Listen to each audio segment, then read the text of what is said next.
Pernah dia itu lomba sama Harun Ar-Rasyid. Siapa paling banyak pengunjung rumahnya di alun-alun. Harun Rasyid bikin khemah, dia bikin khemah. Tentu cerita ini bohong, yakini ini bohong. Memangnya ini bohong tenang. Makanya ini anekdot, hanya guyonan. Harun Rasyid karena dia raja itu ada apel, ada makanan macam-macam. Ya tentu pengunjungnya banyak. Batas akhir itu penilaian jam 12 malam. Abu Nawas tenang, satu pun nggak ada pengunjung, nggak ada makanan, nggak ada apa. Pas jam 12 rumahnya dia, kemahnya dibakar. Orang ke dia semua. Dit menang dia karena jumlahnya. Bahkan Harun Rasyid itu datang ke kemahnya dia. Karena lombanya kan pengumpulan massa terbanyak tit jam 12. Harun Rasyid pikirannya santri ya guys, sugoi jajan nggak mesti teko, pikirannya gitu.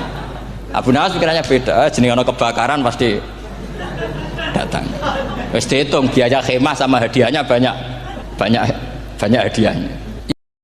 Saya tuh pernah loh debat sama orang salah, debat gitu. Setelah saya mengutarakan sekian hadis, ada tuh Pak hadis tuh, waduh, harusnya kamu ngaji saya, ada debat tuh yang level, kalau nggak level tuh nggak boleh katanya. Kamu tuh kan ngeri. Makanya ini penting ya, kalau sampean tanya ingin jadi alim tafsir ya harus hafal Quran semua. Nah, kalau tidak mungkin yang nunggu orang semua mati baru Anda jadi ahli tafsir, karena tidak ada musuhnya. Tapi saya pastikan orang kafir pun bisa memahami Quran, yaitu tadi hatta yasma'ah kalam Allah. Sayyidina Umar itu masuk Islam itu gara-gara dengar adiknya baca Toha, ma anzalna alikal Qur'ana litasqa illa tadhkiratal liman yakhsha tanzilam mimman khalaqal arda was samawati ula ar-rahmanu alal arsis tawa. Itu dia ma huwa bikalamil basar, tidak mungkin seperti ini karangan manusia, itu tidak mungkin. Akhirnya dia Islam. Banyak orang Islam karena diperdengarkan Quran, karena memang notnya sudah unik, makna kualitasnya juga sudah unik, semuanya itu unik, indah. Sampai sekarang pun orang kafir itu orang paling tahu Quran. Makanya Allah mensifati orang kafir itu hasadam min indi anfusihim min ba'di ma tabayyana lahumul haq.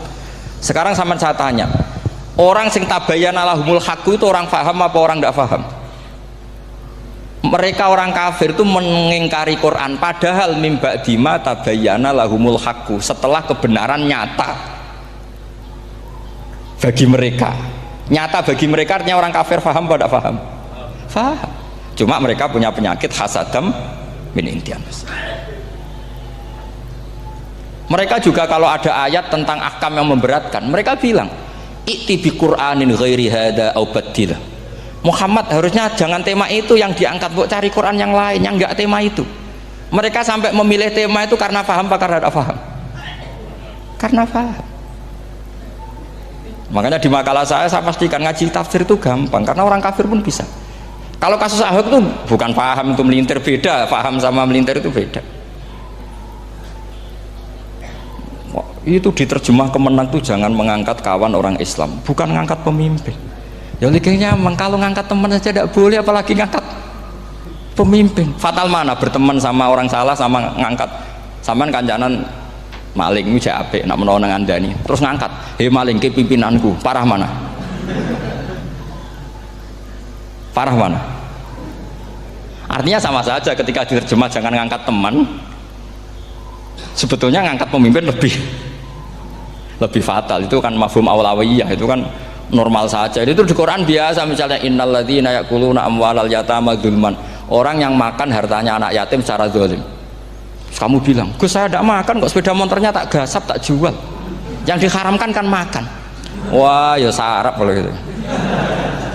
Maknanya begini, memakan harta anak yatim artinya ifsad. Ifsad itu merusak.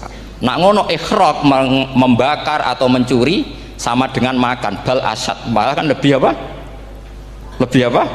Dasar. Jadi yakuluna di situ tuh ba'dul amsilah, sebagian contoh min wujuhil ifsad atau min wujuhil ihlak. Jangan kok karena ayatnya makan, oh yang haram tuh makan, kalau nyuri gak apa-apa. Waya fata. Itu kan sama dengan santri geblek ketika ada kiai ini, cong, kowe mbek bojomu jogeman naboi. Suatu saat istrinya lapor lagi, Pak Yai sekarang ndak naboi tapi nyadui. Karena naboi itu pakai tangan. Mereka pertama dilaporkan kiainya, Pak Yai suami saya itu sering memukulin saya pakai tangan gini. Cong jogeman naboi bojomu. Nggih Pak Yai siap. Suatu saat istrinya lapor, Pak tetap benjut. Kenapa? Kalau nak niki disadui. Mergo pikirane sing haram nabok, nak nyaduk halal. Wah itu kan ngajak goblok bareng. Nah masalahnya di usul fikih kasusnya seperti itu. Makanya saya ini kadang ya maliki sekali. Kadang saya itu maliki sekali. Kadang ya. Misalnya begini, saya beri contoh. Ini yang kisah nyata ya. Ada seorang Arabi datang ke Rasulullah. Ya Rasulullah ahlak tuh. Saya ini orang yang rusak. Wama ahlakaka. Lalu yang bikin rusak kamu apa? Qol waqatu imroati fina hari Ramadan. Saya menjima istri saya ketika masih siang. Fina hari Ramadan, siang Ramadan. Walhasil Nabi tidak menyuruh hanya kodok, tapi menyuruh kafaroh. Kafarohnya itu merdekakan budak, atau memberi makan 60 orang miskin, atau puasa berapa? Puasa 60 hari. Atau urut merdekakan budak, atau puasa 60 hari, atau memberi makan sittina miskin. Oke, kita sepakat. Sepakat ya, hadis itu sahih dan diulang-ulang oleh Ashabus Sunan. Oke, riwayatnya agak masalah. Sekarang kita analisis maknanya. Sekarang sampean saya tanya, kalau anda misalnya sekarang jam berapa ini? Misalnya sekarang jam 9 kurang seperempat Ramadan, terus anda rokok atau anda ngopi, kepengen ngopi terus ngopi tanpa udhurun syar'iin, anda hanya wajib qadha apa bayar kafarah? Tidak, sampean jawab. Rata-rata kiai kita, oh mau wajib qadha Gus karena gak jima. Sing seru kafarah itu nak jima. Kan ngombe kopi be jima beda. Pertanyaannya tuh lucu, ini naif secara fikih masalahnya begini, jima bojo itu tidak zina, jima bojo itu zina apa enggak? Enggak. Berarti dengan makan bedanya apa? Sama kan, sama-sama amrun mubah, sesuatu yang boleh. Kenapa hukumannya berat? Makanya kata Imam Malik, ndak itu nilainya adalah hadku hurmati Ramadan bi ghairi udhrin syar'iyyin. Makanya kata Imam Malik, siapapun yang makan fina hari Ramadan, iftar apapun fina hari Ramadan bi ghairi udhrin syar'iyyin, maka hukumnya sama dengan jima fina hari Ramadan. Karena sama-sama ihlak ifsad hurmata Ramadan bi ghairi udhrin syar'iyyin. Loh enggak, ini ilmiah. Kamu udah harus cocok, tapi otak kamu harus percaya. Loh iya kan, beda kan. Saya secara nafsu tidak cocok, cek berarti. Tapi ilmiah saya setuju. Kalau Kiai Kandani itu kan pasti pakai badul amsilah, kan nggak mungkin semua contoh disebut. Cong penak melaku-melaku jogeman delok wong wedok iku mari setan. Mboten delok Mbah, nyekel lho malah parah to. Ndak bisa. Makanya ini masalahnya lafat. Ini kembali ke Imam Syafi'i, bilisanin arabiyyim mubin. Ketika seorang kiai bilang cung jogeman delok cawe wedok adalah mengungkapkan al-muharramat. Bukan mentaksis yang haram itu hanya melihat. Saya ulang lagi ya, ketika seorang kiai bilang cung jogeman delok wedok sing haram, itu semangatnya adalah melawan keharaman, bukan mentaksis yang haram hanya delok. Itu di Quran normal semua, di semua lugat ya biasa. Itu kan sama seperti misalnya seorang mbah ngasih uang cucunya, cung tak kayak duit 100.000, cung gue tuku es, terus gue mendingan nak ragu tuku es haram iki kan ngongkone tuku es. Lah kepen putumu mati kan nyeben 100.000 gue tuku es. Ya mulai dulu istilahnya nak bange ke ibu tuh cung 100.000 gue tuku es. Cara wong kuno. Maksudnya gue pokoknya umumnya cah cilik senane es cuma nyebut. Ya sudah seperti itu. Sama seperti Quran menghentikan begini. Ini memang salatnya yang fikih dulu, yang pokok-pokok. Di antara yang nggak boleh dikawin adalah wa antasma'u bainal ukhtaini illa ma qad salaf. Kamu tidak boleh menikahi Sri dan Zainab, kakak beradik. Sudah sepakat nggih? Fi nikahin wahid nggak boleh al jam'u bainal ukhtain. Jadi mbaknya kamu kawin, adiknya kamu kawin, fi nikahin wahid. Tapi nak ngeduni boleh, berarti kan dengan waktu yang berbeda. Quran hanya menyebut itu. Kemudian Rasulullah zaman Sugeng itu hanya nambahi wala binal mar'ati wa ammatiha wala binal mar'ati wa kholatiha, juga agak boleh menikahi ponaan plus buliknya, baik bulik dari bapak yaitu ammah maupun bulik dari ibu disebut apa? Kholah. Kemudian ulama fikih merasa ada yang kurang, ditambahi lagi Dua perempuan yang andekan yang satu itu lelaki kok haram nikah, berarti haram jam'u fi nikahin wahid. Misalnya cucu rabibahnya boleh enggak? Enggak boleh kan? Berarti kalau sampai ngumpulkan cucu dan mbahnya fi nikahin wahid juga enggak boleh. Tapi orang yang waras itu tidak akan nyalahkan Quran ketika tidak lengkap. Wa antasma'u binal ukhtain ila ma qad sal, ini tidak lengkap. Yang haram kan tidak hanya jam'u binal ukhtain, termasuk mengumpulkan cucu dan banyak, karena Quran nggak mau dengan logika tidak waras itu tidak mau. Taruh saja orang itu rata-rata mbahnya kan umur 70 tahun, cucunya umur 17 tahun, kebayang nggak kamu nikahi sehingga adik kan boleh bareng, mesti kamu milih bareng. Makanya Quran hanya bakas wa antas mau final ukhtain, karena yang mungkin masih menggugah selera itu dua. Tapi kalau cucu sama mbahnya itu, kalau ada yang masih selera kan ya sarap tuh.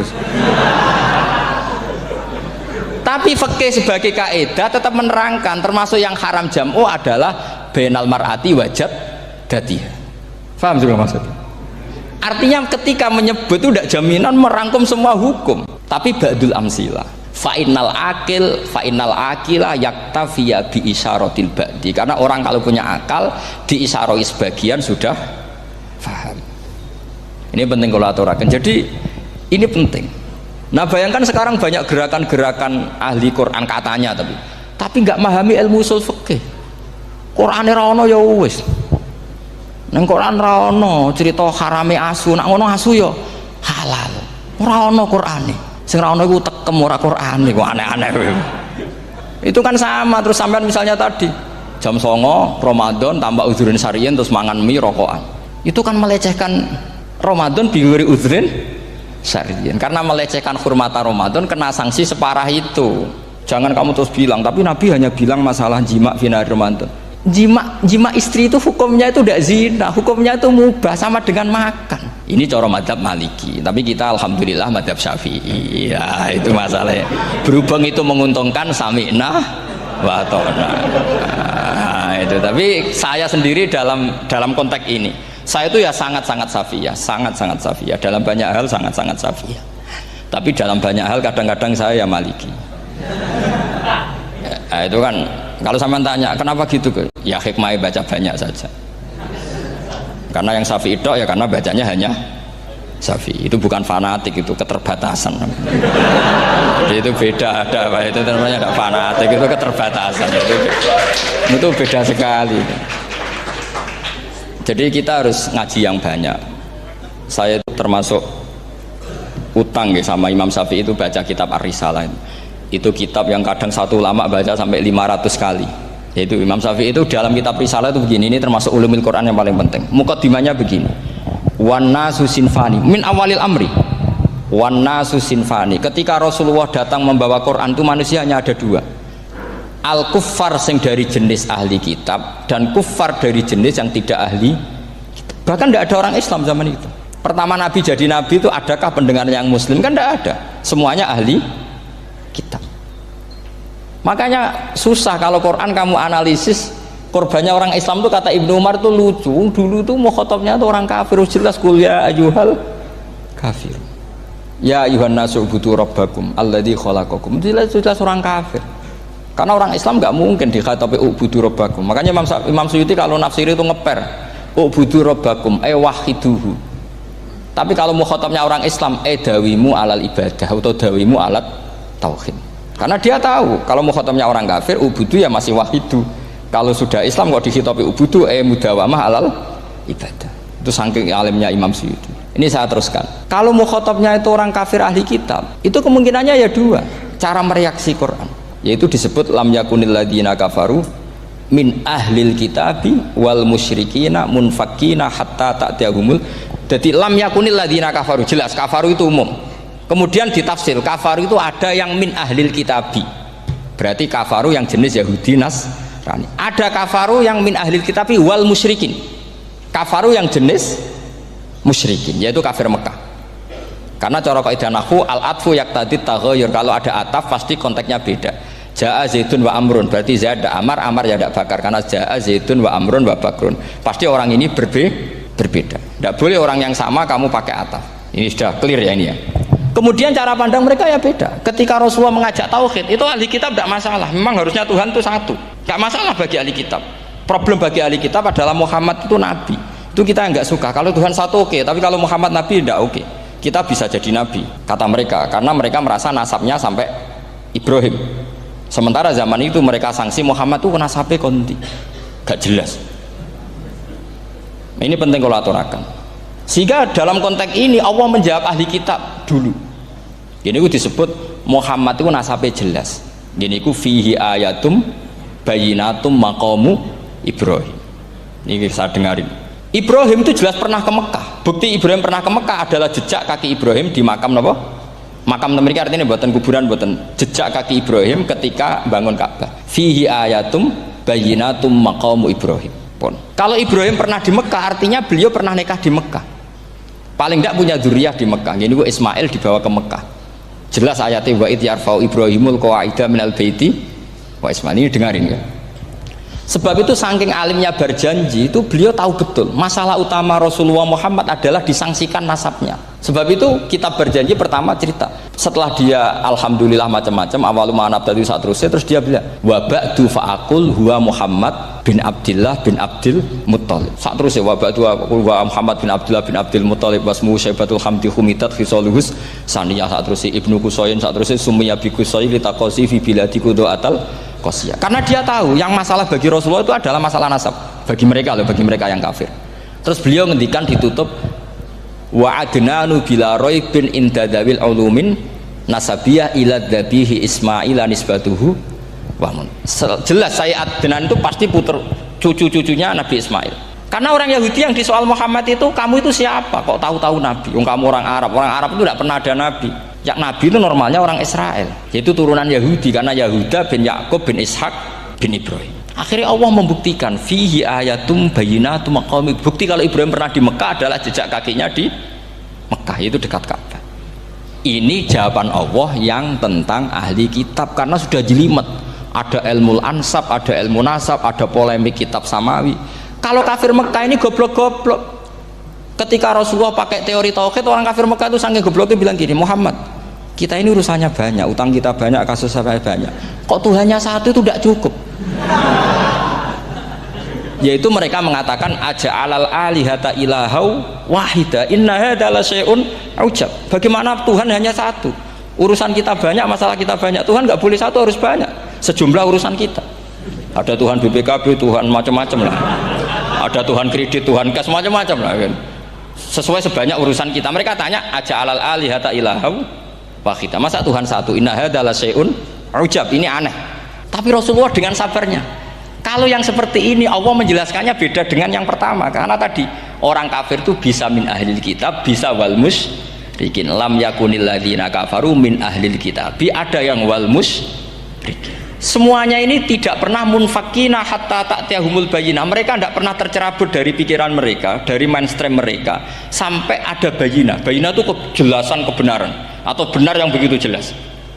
Itu siapa? Rasulun minallah yatslu suhufam mutahhar. Akhirnya Nabi sabar.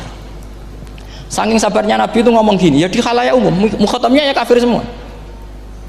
Hei saudara-saudara kami suku Quraisy, kita ini sebangsa. Nabi tanya, Muhammad, ajaran kami itu benar karena kami itu orang yang kita percaya, tapi kali ini anda aneh karena ngajak satu Tuhan.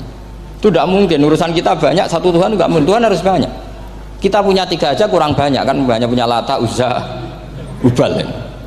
Rasulullah dengan sabarnya ngendikan gini, hei kaumku, kalau kamu jadi pembantu, jadi buruh, senang mana punya majikan banyak sama majikan satu. Kalau majikannya banyak itu perintahnya beda-beda, seleranya beda. Semua harus kamu lakoni, semua harus kamu taklui karena kamu harus nurut. Wah ya repot mat kalau di majikan banyak, oh ngerepoti mesti. Rasulullah tinggal nimpali, Tuhan kamu itu majikan kamu, kalau Tuhannya banyak perintahnya ya banyak, seleranya beda-beda. Kamu bingung nggak? Wah ya bingung mat, ya udahlah mat satu aja. Akhirnya mereka masuk Islam. Nah itu disebut Nabi itu fatonah, punya kecerdasan artikulatif. Kalau menjelaskan itu masuk akal. Nah itu disebut dorobawahu matalar rojulan fihi syuraka'u mutasyakisuna wa rojulan salamal lirojul hal yastawiyani masalah. Alhamdulillah. Nah ini penting. Allah membuat satu perumpamaan bagaimana ada satu pembantu yang punya majikan banyak, yang berbeda-beda seleranya, berbeda-beda perintahnya. Dengan kalau hanya satu majikan, apakah sama? Mereka jawab tidak sama, enak punya satu majikan. Begitulah Tuhan kamu, harusnya satu. Jadi artinya gini, kalau kamu ngaji ulumul Quran, kamu harus tahu ini khitab ke kafir. Kafir yang mana? Ahli kitab atau kafir yang musyrik? Nah, sekarang tidak tahu lagi, pokoknya kafir. Makanya kalau orang berdebat dengan mereka itu tidak goblok meneh. Waduh. Makanya sama tidak usah ketularan goblok, sing pun gimpun sing wis goblok ora usah ditambahi mun kathah dan ini pun. Ya karena kita ngaji jelas Qur'annya kan lam yakunil ladzina kafaru itu masih ada min lil bayaniyah atau min li bayanil jinsi. Kafaru itu sapa? Siji min ahlil kitab, dua kafaru sing wal musyrikin. Dua-duanya tidak pernah munfakina hatta ta'tiyahumul bayinah. Mereka tidak akan tercerabut dari pikirannya sehingga ada bayinah. Bayinah itu siapa? Rasulun minallah yatslu sufam. Nah, ketika Nabi menjelaskan asal usul nasabnya bahwa Sayyid Adnan itu ila Ismail, Ismail jelas putra Nabi Ibrahim, mereka terus baru iman karena ada fihi ayatum bayinatum maqamun apa Ibrahim. Karena kalau sampean iskal, misalnya saya iskal dengan ini kan malah bingung kan. Kalau kamu terkenal pinter iskal kita goblok ya. Nah wis pinter kok iskal gitu. Jadi saya niru ilmunya Abu Nawas. Abu Nawas sudah bisa pidato, nggak bisa pidato. Suatu saat dipaksa pidato sama khalifah itu. Hei para hadirin, kamu pinter apa goblok? Lah mereka pinter, mau ngandani wong pinter, terus pinter kok ngandani gitu. Akhirnya hadirin itu kan karena seneng sama Abu Nawas itu seneng. Ya sudah Abu Nawas, kalau gitu kita goblok. Aku mau mengambil wong goblok. Akhirnya terus wassalamualaikum warahmatullahi wabarakatuh. Jadi itu Abu Nawas juga bisa pidato, tapi dia tahu saja caranya menyelesaikan masalah. Jadi itu Abu Nawas. Jadi ya orangnya kacau tapi cerdas itu, makanya jadi guyonan. Sebenarnya Abu Nawas itu figur yang nyata, tapi tidak senaif yang diceritakan orang-orang di anekdot itu. Ya, beliau itu orang soleh ketika era Harun ar-Rasyid. Tapi ya tadi karena banyak cerita yang macam-macam. Ya, Abu Nawas itu makanya ini cerita anekdot. Jadi riwayatnya nggak jelas tapi lucunya jelas. Jadi itu. Dia itu mangkel punya tetangga profesor ahli astronomi. Adiknya itu mau iso omong tok. Abu Nawas mau pinter molak-malik omong kan masyhur itu, dia cerita hari Senin tanggal sekian lihat Abu Nawas di alun-alun mau terbang. Orang lihat semua itu Abu Nawas itu ya sudah di podium ya gitu-gitu dok. Kok nggak mau terbang? Ya mau itu ya tidak. Wassalamualaikum warahmatullahi wabarakatuh. Yang bilang Abu Nawas terbang siapa? Abu Nawas mau terbang. Yang namanya mau itu ya tidak. Pernah dia itu lomba sama Harun ar-Rasyid. Siapa paling banyak pengunjung rumahnya di alun-alun. Harun Rasyid bikin khemah, dia bikin khemah. Tentu cerita ini bohong, yakini ini bohong. Makanya ini bohong tenang. Makanya ini anekdot, hanya guyonan. Harun Rasyid karena dia raja itu ada apel, ada makanan macam-macam. Ya tentu pengunjungnya banyak. Batas akhir itu penilaian jam 12 malam. Abu Nawas tenang, satu pun nggak ada pengunjung, nggak ada makanan, nggak ada apa. Pas jam 12 rumahnya dia, kemahnya dibakar. Orang ke dia semua. Tit menang dia karena jumlahnya. Bahkan Harun Rasyid itu datang ke kemahnya dia. Karena lombanya kan pengumpulan massa terbanyak tit jam 12. Harun Rasyid pikirannya santri ya guys, sugoi jajan nggak mesti teko, pikirannya gitu. Abu Nawas pikirannya beda, jenis ono kebakaran pasti datang. Wis dihitung biaya khemah sama hadiahnya banyak hadiahnya. Yang ahli falak ini punya ilmu yang rasional, yang pinter sekali. Dia ilmuwan bahwa bumi itu bulat-bulat. Nah saya lagi tren meyakini bumi flat itu ya kacau nih. Gara-gara penjelasan sing sepihak. Ini wong nganggur. Lah wong ilmuwan kok sentimennya perkara wedi duit. Enggak boleh ilmuwan menyebut sentimen apa? Uang. Akhir bumi itu bulat-bulat. Jadi kalau Anda jalan ke timur terus nanti ke titik yang sama. Abu Nawas salah paham karena dia memang enggak ahli sains gitu. Suatu saat si profesor ini kemalingan, malingnya melayu ngetan. Terus minta tolong sama Abu Nawas, kejarlah maling itu. Kemana? Ke timur. Dia ngejar ke barat. Ditanya sama profesor, saya udah bilang larinya maling itu ke timur, kalau kejar ke barat nanti ketemu di titik yang sama. Akhirnya profesornya ngerti, oh ngenyek tuh. Jadi, nah khawatir saya nanti kalau santri-santri tidak pinter ilmu, terus pilihannya ilmu kayak Abu Nawas, jalan pintas tadi.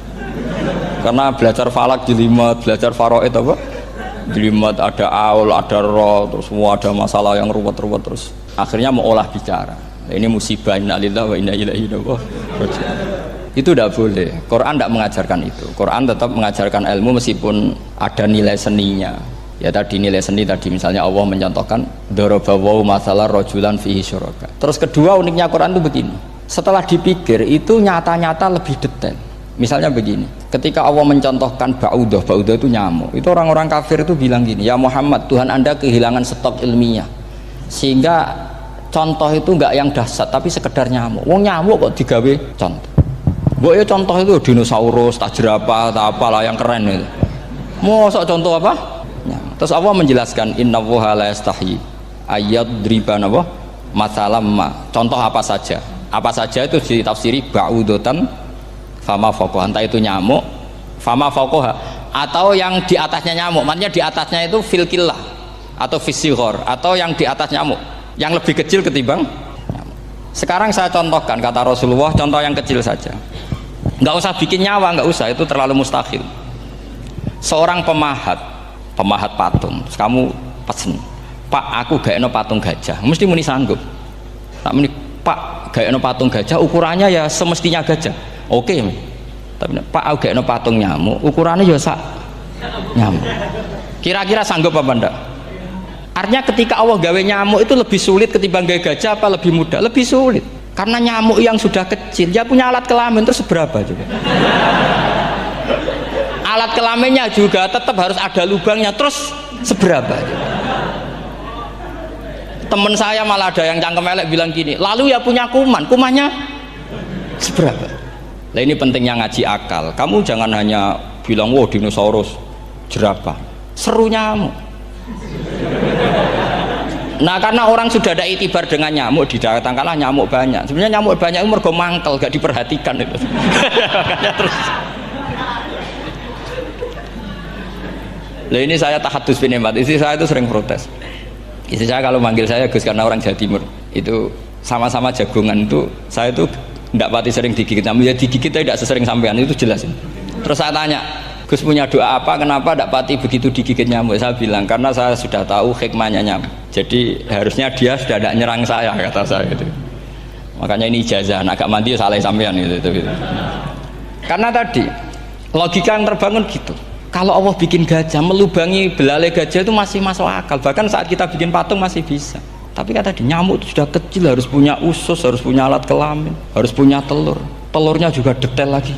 Ini disebut innallaha la yastahyi ayyadriba mathalam ba'udah. Sehingga ba'udah di mata ahli tafsir, di mata ulama ini contoh yang luar biasa.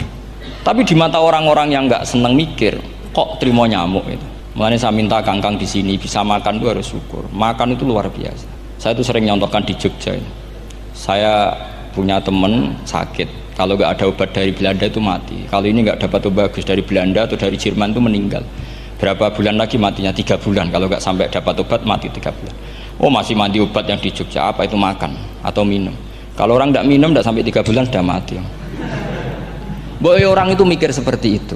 Tapi kita ini kalau obat dari Jerman, dari Belanda itu hebat. Kalau enggak kita mati sebulan lagi, 3 bulan lagi. Allah bikin obat pada kita tiap hari, yaitu kita bisa makan, bisa minum. Itu kalau sekali nggak makan 5 hari bisa mati sama. Tapi kita karena ngakan tuh hal yang biasa, nak duit iso utang terus dianggap biasa. Ini kalau ulama masalah besar. Punya otak seburuk itu tuh masalah besar bagi ulama. Sehingga Allah tidak malu ketika ngendikan kulu wasrobu, tidak malu karena makan ini urgen, sangat penting. Dan Allah tidak malu meskipun Quran itu temanya kelas tinggi, biasa Allah mengatakan jong kowe iku kulu min thayyibati ma razaqnakum, kamu makanlah. Karena minum obat itu kebutuhan kita ketika sakit. Tapi kalau makan adalah kebutuhan kita sihatan wasukman, saat sakit maupun saat sehat. Nah, kalau Anda dengan kualitas ini, ketika Allah membicarakan makanan itu Anda akan respect sama Allah karena memang ini urgen betul. Tapi kalau Anda cara berpikir gini, hanya cari horo ibal ilmu yang aneh, yang seru, kamu baca ayat itu akan menjadi biasa-biasa saja. Dan itu masalah bagi mahabbah Anda pada Al-Quranul Karim. Ya saya kira demikian. Terus mangke saya pikir tidak etis ya, kan ini Jumat nanti. Sing biasa itikaf nanti terganggu. nanti nanti saya ada ke problem ya. Kalau ada tanya jawab ya saya mohon tadi ya, karena ini zaman akhir saya memang butuh sekali. Kenapa saya mau datang? Satu, hormat Kiai Hanan. Dua, saya memang ingin banyak mufassir lagi, jangan hanya lewat baca terjemah kemudian merasa menjadi ahli apa Quran atau ahli tafsir. Itu musibah besar itu masalah besar itu. Ya pokoknya saya mohon lah ya, setidaknya gitu. Misalnya orang kafir, kamu cari saja orang kafir, ternyata ada yang harbi, ada yang dhimmi, ada yang mu'ahad, ada yang musta'man. Lalu dalam tarikh ada kafir Yahudi, kafir Nasrani, kafir ahli kitab. Kalau di fikih ada kafir yang lahum kitabun, ada yang tidak lahum kitabun. Kalau yang lahum kitabun disebut ini kitabiyah kholiso, yang tidak itu kan beda-beda di fikih. Boleh nikahnya ndak, khilu dhabihatihim atau tidak, itu kan detail sekali. Makanya saya mohon ini latihan detail. Oke, sampean tetap ngaji, sering khatam itu bagus karena mengumpulkan semua ilmu. Tapi sampean harus menganalisis secara apa? Saya dulu ngaji Mbah Mun Muslim ya kilatan. Tapi saya ngapalkan sama Gus Ibab. Gus Ibab putrane Mbah Mun, dulu muridnya Said Muhammad. Saya itu tak pelajari lagi di rumah. Tak analisis lagi setelah besar sampai sekarang, karena ya itu beda. Kita selalu Rabbi zidni apa? Ilma. Misalnya begini contoh ya, contoh. Kita mungkin tahu maknanya ayat tertentu itu begini. Misalnya begini. Faqula lahu qaulal layyinal la'allahu yatadzakkaru aw yakhsha. Musa dan Harun, jika kamu datang ke Fir'aun, maka kalau ngomong, kalau dakwah itu qaulal layyinan, dengan dakwah yang halus. Nggih, qaulal layyinan. Ini bagi yang ekstremis harus baca dialek ini. Ini kisah nyata yang diceritakan Habib Zain bin Semit ketika ngarang Al-Manhajus Sawi. Juga diulang-ulang di beberapa kitab. Suatu saat ada ustadz, corong Jawa Kemelinti, datang ke Harun Ar-Rasyid. Harun Ar-Rasyid ini Banil Abbas, termasuk zuriyahnya Abdullah bin Abbas. Karena Harun Ar-Rasyid sebagai khalifah tentu salahnya banyak, namanya pejabat pasti salahnya banyak. Meskipun kebaikannya juga banyak, tapi salahnya juga banyak. Kalau kita kan tidak pejabat, salahnya tidak banyak, tapi prestasinya juga tidak banyak. Ya kan, misalnya ada tamu Raja Salman, katanya hormat tamu wajib, kamu kan tidak bisa hormat, karena dia juga tidak mau dihormati kita kan. Nah terus si ustadz tadi datang begini, saya itu masih hafal teksnya. Ya Amirul Mukminin, inni nasihun lak famusyaddidun alaika fala tajidanna ala nafsika fi nafsika alayya syai'an. Saya ini mau nasihati Anda, tapi saya maaf sekali karena nasihat saya ini kasar sekali. Musyaddid itu kasar, keras. Fala tajidanna fi nafsika alayya syai'an. Saya mohon jangan dimasukkan hati lah. Makanya terjemah bebasnya jangan masukkan hati. Katanya Harun Rasyid langsung marah. Uskut ya jahil, kamu itu ustadz bodoh. Kamu tidak boleh keras sama saya. Dia masih bantah, saya keras sama Anda karena Anda salahnya banyak. Terus apa kata Harun Ar-Rasyid? Inna wa ta'ala qad arsala man huwa khairum minka ila man huwa syarrum minni wa ma'adzalika qala ta'ala faqula lahu qaulal layyinan. Allah mengutus orang yang jelas lebih baik ketimbang kamu, yaitu Musa dan Harun. Musa dengan ustadz ini baik mana? Tidak, sama jawab saja. Baik Nabi Musa kan? Ilaman huwa syarrun minni. Fir'aun dengan Harun Ar-Rasyid buruk mana? Buruk Fir'aun. Itu saja masih dengan etika faqula lahu qaulal layyinan. Musa dan Harun kamu harus sopan. Ndak wae Fir'aun wajib sopan, ndak wae aku ra sopan. Lah ini sudah iktibar dari terjemah netral atau terjemah yang datar bahwa Allah ngutus Musa dan Harun ke Fir'aun dan Musa dan Harun diharuskan qaulal layinan, tapi menjadi energi mafhum yang luar biasa. Nak dakwai Fir'aun wae kaulan layinan, apa maneh dakwai podo-podo mukmin.